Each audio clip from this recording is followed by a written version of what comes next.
کیا شیعہ کافر ہیں؟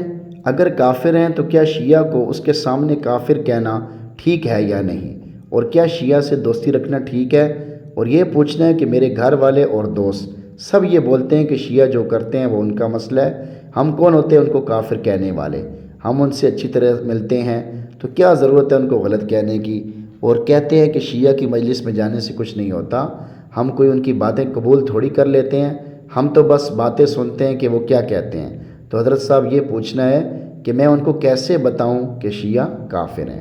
اگر شیعہ حضرات شیخین رضی اللہ عنہم اجمعین، حضرت ابو بکر رضی اللہ تعالیٰ عنہ، حضرت عمر رضی اللہ تعالیٰ عنہ کو گالیاں دیں اور ان پر لعن طعن کرتے ہوں، اور حضرت عائشہ صدیقہ رضی اللہ تعالیٰ عنہ پر تہمت لگاتے ہوں، یا حضرت علی رضی اللہ تعالیٰ عنہ کو معبود سمجھتے ہوں، یا یہ عقیدہ رکھتے ہوں کہ حضرت جبرائیل علیہ السلام کو وحی کے پہنچانے کے سلسلے میں غلطی ہوئی تھی، تو پھر یہ کافر ہوں گے، اور اس صورتحال میں ان سے دلی دوستی رکھنا درست نہیں ہوگا۔